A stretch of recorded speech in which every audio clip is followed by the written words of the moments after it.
So we are going to take a look at the Robin Hood Fighter for the Unmatched system of games. This will be Robin Hood from the game pack, Robin Hood versus Bigfoot. So Robin Hood is the legendary outlaw who is great with the bow and arrow. He is known for robbing from the rich and giving to the poor. He is accompanied by his merry men, which they have not called merry men in this version. These are called outlaws. Why are these not called merry men? These should be merry men. I protest. I am not a merry man. Okay, Worf, maybe you're right. Maybe they're not merry men. So let's take a look at his card here.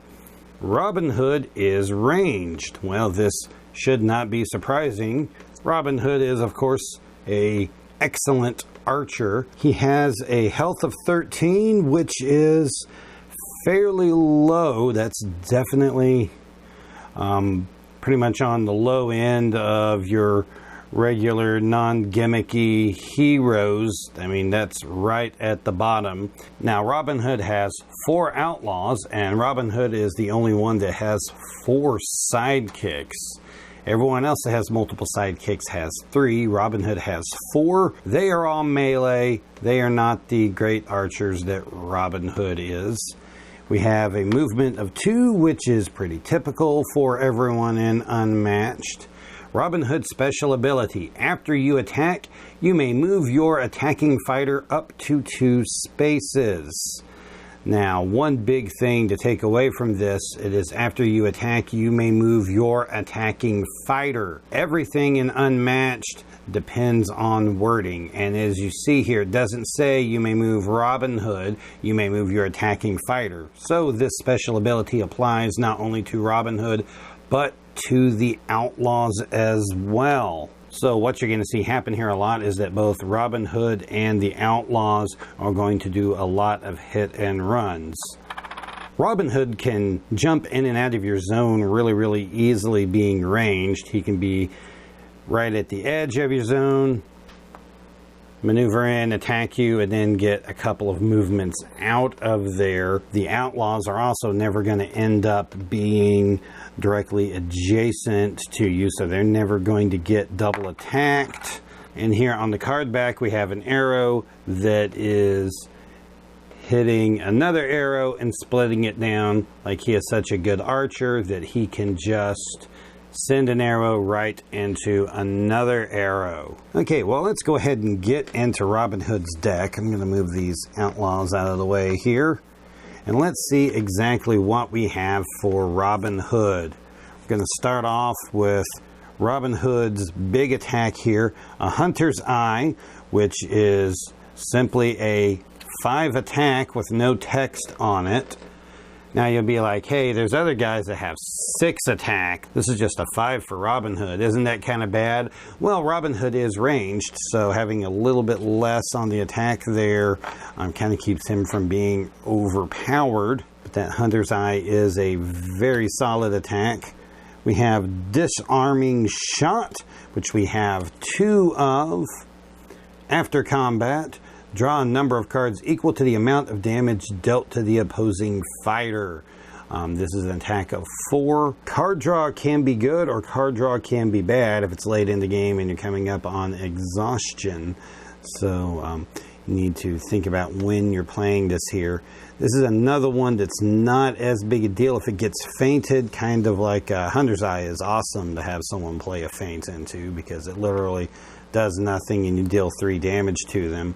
This one, if they faint it, you'll end up dealing 2 damage to them, and you'll end up not getting the card draw, which isn't going to be that big of a deal. That's probably an effect that you are willing to live with being fainted. So next Robin Hood card is Piercing Shot. There's 2 of these.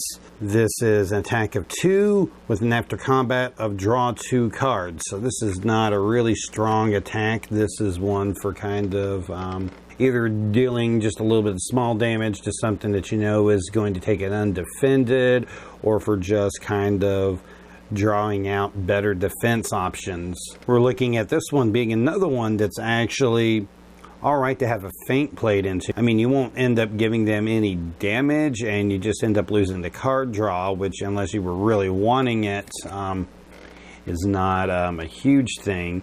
So really, all of these attacks that we've seen so far, these would be pretty good to see a feint played into. That's like 7 cards right there. You're generally okay if the effects get canceled. Going into his scheme here, we have 3 of these. This is Steal from the Rich. This is draw 1 card, then choose an opponent. They may choose to discard 1 card. If they do not, draw 1 more card. So it's kind of like you're taking one from them. Now this is an alright effect here because, you know, making your opponent discard can be pretty good. But them choosing a discard is, you know, not going to be near as powerful as a random or you picking a discard. And honestly, in Robin Hood's deck, especially with this having that boost value of 3, this is probably the most common card that you see people boost with, or just discard when they have too many cards in their hand at the end of their turn. I honestly see it boosted or just discarded more than I see it actually played. And that is the only scheme that Robin Hood has. So he's a very light schemer. Alright, we are going to go into the Outlaws cards, and this is going to be the only card that is specific to the Outlaws, although there are 4 copies of it, which is a lot. Highway Robbery, cancel all effects on your opponent's card and ignore its defense value. Okay, this is pretty much just if they play anything besides a card that has cancel effects, so a feint or something that is like a feint, such as some of the things in Bigfoot's deck, then this is pretty much guaranteed to just be a 2 damage. I mean, they're going to take 2 damage because you're canceling the effects and you're ignoring its defense value. This is just, I am ignoring your entire card. And of course, this is something that is specific to the Outlaws, and it's a really interesting dynamic to have this type of card be attached to specifically just the sidekicks and not to the hero. And it makes you a little bit wary of outlaw attacks. Since they are melee, they have to get right up there next to you, so this gives them a little bit of a bite there that they wouldn't have otherwise. Now we're looking at rest of the deck, and these are all innies, which that is a good bit of innies, so there are a lot of other cards that the Outlaws can play, so when an outlaw comes to attack you, you don't necessarily know that it's going to be Highway Robbery. It could be one of these other ones. Going into our first innie here, we're going to have Ambush. There's 2 of these in the deck. This is a card that is seen in a number of different decks. It is an attack of 2. This is an attack of 2 with a during combat effect. Your opponent discards 1 random card and its boost value to this card's value. So they have to discard a random card, so you're kind of wrecking their hand a little bit, and you're taking their boost value and adding it to this card. So most of the time, this is at least going to be a 3, unless you're playing someone like Sinbad, who has a bunch of cards that have no boost value. You get into some of the fighters that have higher than average boost values, and this can really wreck them quite a bit. Our next innie card is Defenders of Sherwood. This is a defense of 3. After combat, draw 1 card. Return a defeated outlaw, if any, into a space in Robin Hood's zone. While it does give you card draw, it's mainly used to bring an outlaw back. And so there are a number of fighters that have some defense card that has some effects on it that you really don't want going off. You're looking at things like Alice with Looking Glass and Bruce Lee with Be Like Water. This is the one that Robin Hood and the Outlaws all have, because it lets you bring back a defeated outlaw. It's also a defense of 3, which is a pretty decent defense card.